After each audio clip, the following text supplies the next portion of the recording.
Well, I think it's an act that was really unnecessary.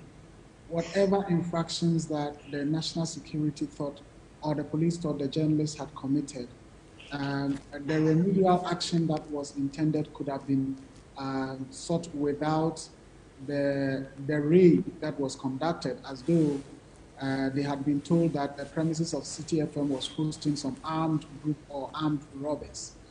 Um, I, I was wondering, is it the case that some people are bent on undermining the government Yeah. and embarrassing, the government with these kinds of acts?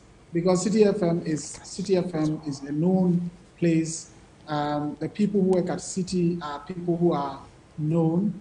There, in fact, I am sure that if summons had been called, that look, we are looking for these your two colleagues, A, B, and C, because they've committed this offense and so on and so forth, and we need them to make a statement. I'm sure they would have been released to attend to whatever um, um, attend to the police or the national security.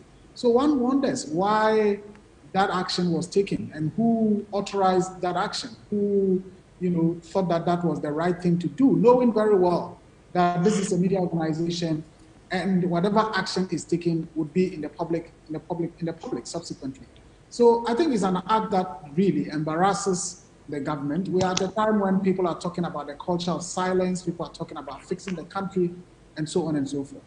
Now, having said that, I think on the part of the management of Citi FM, Citi TV, they owe the public some explanation in terms of what exactly was the journalist, what exactly did the journalist do?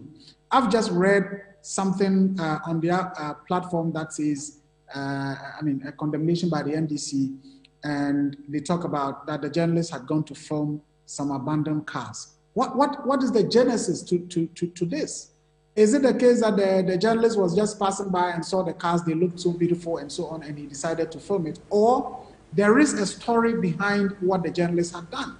So to leave whatever it is, and people are talking about it as though, oh, as a journalist, didn't he know that it's a security zone? Didn't he know that it's a restricted area? And so on and so forth. For me, it's somehow a betrayal of the journalist. And therefore, I think Citi FM should explain to the public that, well, the journalist was following a particular story, because I know Caleb had earlier done a certain story about abandoned Maslock vehicles. Is it the same vehicles we are talking about? And in fact, when that story was done, there was a denial to say that the journalist, had put out a fake or false story. Subsequently, if my memory serves me right, the story was taken down. So is it the same story we are talking about? And no journalist will be happy if they do a story that they know is true. And based on some pressures from elsewhere, the story is then taken down to create the impression that they had done some false publication and so on and so forth.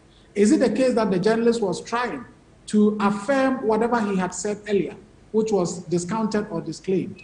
If it is the case, is it something that Citi FM or the Citi Group endorses? Or is it a case that they are saying, look, the journalist went out there to do his independent thing?